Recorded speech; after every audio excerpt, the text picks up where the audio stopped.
यदि आप 2025 में बिहार बोर्ड से 11th में एडमिशन लेने के लिए ऑनलाइन आवेदन किए थे और आपका नाम मेरिट लिस्ट में आ चुका है, तो अब आपको कॉलेज में एडमिशन करवानी होगी। कॉलेज में जो आपको एडमिशन फॉर्म भरना होता है वो कैसे फिलअप करनी है और फॉर्म के साथ साथ आपको कौन कौन दस्तावेज जमा करने होंगे, उसका संपूर्ण जानकारी हम आपको इस वीडियो में बताएंगे। साथ ही साथ आपके सामने एक फॉर्म लाइव फिलअप करके दिखाएंगे, तो आप इस वीडियो को अंत तक देखिएगा, क्योंकि अगर आप इस फॉर्म को फिलअप करने में गलती करेंगे तो फिर आपका नामांकन सही ढंग से नहीं होगा और आपका जो एडमिट कार्ड जारी किया जाएगा एग्जामिनेशन के समय उसमें गलतियां आ जाएगी। तो इसलिए सभी जानकारी को सावधानी पूर्वक ध्यान से भरना है, कोई भी जानकारी गलत फिलअप नहीं करना है। आप इस वीडियो को स्टेप बाय स्टेप पूरा अंत तक देखते रहिए, सभी जानकारी हम विस्तार से बताएंगे। तो इसलिए आप इस वीडियो को एक लाइक करके अपने दोस्तों में भी शेयर कीजिएगा ताकि सभी स्टूडेंट अपना एडमिशन फॉर्म सही ढंग से भर सके। उसके बाद आपको एक रसीद दिया जाएगा, उस पर क्या क्या जानकारी मेंशन होता है उसका भी जानकारी बताएंगे। तो दोस्तों, इंटर में नामांकन के लिए कॉलेज का एडमिशन फॉर्म कैसे फिलअप करना है, जिसका संपूर्ण जानकारी हम आपको इस फॉर्म को फिलअप करके बताएंगे। यहाँ पर बताया गया है इंटर प्रथम वर्ष में नामांकन हेतु आवेदन पत्र, यानी कि आवेदन फॉर्म है। इसी फॉर्म को आप लोगों को अपने कॉलेज में भरना होगा, उसके बाद ही आपका नामांकन होगा। यहाँ पर बताया गया है रोल नंबर, सेक्शन और फैकल्टी। तो यहाँ पर आप लोगों को रोल नंबर तो मालूम नहीं होगा, तो ये जानकारी आपको नहीं फिलअप करना है। सेक्शन भी आपको नहीं फिलअप करना है। जो भी आपका फैकल्टी होगा वो यहाँ पर फिलअप कर दीजिएगा, जैसे आर्ट, कॉमर्स, साइंस जो भी आप लिए होंगे उसका जानकारी यहाँ पर बता दीजिएगा। बाकी इस दोनों जानकारी को आप छोड़ दीजिएगा। उसके बाद यहाँ पर शैक्षणिक सत्र आपका 2025 से 27 पहले से डाला हुआ रहता है। अगर यहाँ पे नहीं रहेगा तो 2025 से 27 लिख दीजिएगा। उसके बाद OFSS रेफरेंस नंबर, ये आपके पास होगा तो दर्ज कीजिएगा, नहीं होगा छोड़ दीजिएगा। उसके बाद मेरिट लिस्ट सिलेक्शन, किस मेरिट लिस्ट में आपका सिलेक्शन हुआ है उसका जानकारी बताना है। जैसे फर्स्ट मेरिट लिस्ट में आपका नाम आया हुआ है, इसमें टिक कीजिएगा। सेकेंड में आया हुआ है, इसमें टिक कीजिएगा। थर्ड में आया है तो इसमें टिक कीजिएगा। स्पोर्ट राउंड के तहत अपना नामांकन ले रहे हैं तो इसमें टिक कीजिएगा, ये अपने अनुसार देख लीजिएगा। उसके बाद छात्र छात्रा का नाम यहाँ पर हिंदी में लिखना है, तो जो भी आपका नाम होगा मैट्रिक के मार्कशीट के अनुसार यहाँ पर अपना नाम हिंदी में लिखिएगा। उसके बाद यहाँ पर आपको इंग्लिश में अपना नाम लिखना है, तो यहाँ पर इंग्लिश में लिख लीजिएगा, यहाँ पर हिंदी में लिखिएगा। उसके बाद यहाँ पर नीचे माता का नाम हिंदी में लिखना है, यहाँ पर अंग्रेजी में लिखना है। उसके बाद नीचे यहाँ पर पिता का नाम हिंदी में लिखना है, यहाँ पर इंग्लिश में लिखना है। अब यहाँ पर देखेंगे तो विद्यार्थी का एक फोटो भी चिपकाना है, पासपोर्ट साइज फोटो यहाँ पर चिपकाइएगा। स्टूडेंट का यहाँ पर सिग्नेचर हो जाएगा, यहाँ पर अपना सिग्नेचर कर लीजिएगा। नीचे आइएगा, नीचे देखेंगे यहाँ पर जन्म तिथि अंकों में यहाँ पर दर्ज करना है। जैसे मान लीजिए आपका 0301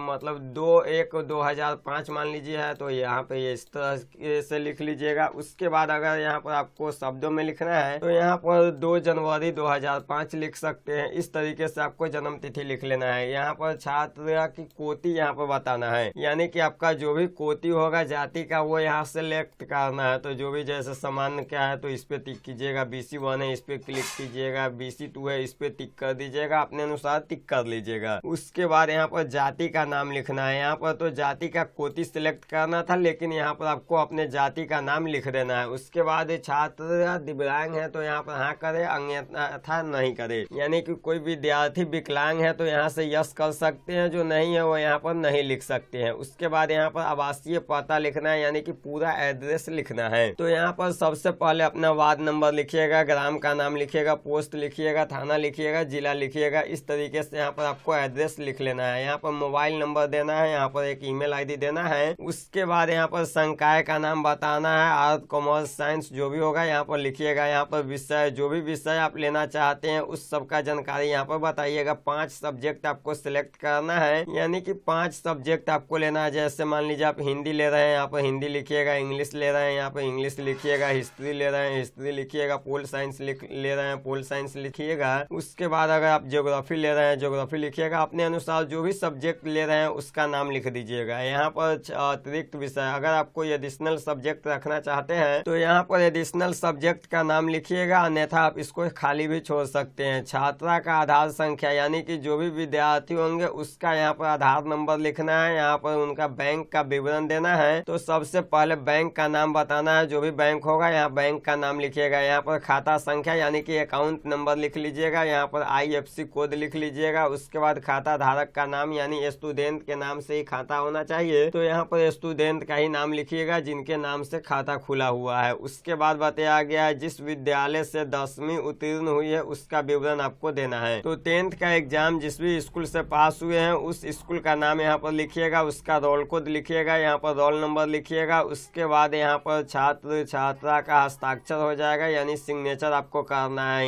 यहाँ पर आपको इंग्लिश में करना है, यहाँ पर हिंदी में करना है। तो इस तरीके से इस फॉर्म को भर सकते हैं। अब यहाँ पर आपको एक घोषणा भी करना होगा जो कि आपके गार्जियन से करवाना है। तो यहाँ पर अपने पापा या मम्मी का नाम लिखिएगा यानी पिता या माता का नाम किसी में एक में से, दोनों में से किसी एक का लिखना है। उसके बाद जिनका भी नाम यहाँ पर आप लिख रहे हैं उनसे यहाँ पर आपको सिग्नेचर भी करवानी होगी यानी कि ये घोषणा पत्र हो गया कि आप डेली विद्यालय जाएंगे, उसके लिए यहाँ पर घोषणा करवाया जा रहा है। तो इस तरीके से आप इस फॉर्म को फिलअप कर लीजिएगा। सभी जानकारी हम आपको बता दिए हैं कि कैसे इस फॉर्म को फिलअप करना है। अब दोस्तों इस फॉर्म को फिलअप करेंगे, इसके साथ साथ आपको कुछ और भी दस्तावेज जमा करने होंगे कॉलेज में। तो कौन कौन दस्तावेज आपको कॉलेज में देना होगा उसका जानकारी हम आपको बता देते हैं। तो दोस्तों ये जानकारी आप खुद से भी चेक कर सकते हैं। इसके लिए गूगल में आपको ऑनलाइन हेल्प्स लिखकर सर्च करना होगा। ऑनलाइन हेल्प्स का जो लिंक मिलेगा उस पर क्लिक कर लेना है। ऑनलाइन हेल्प्स का वेबसाइट खुलेगा, नीचे लेटेस्ट अपडेट वाले कैटेगरी में देखेंगे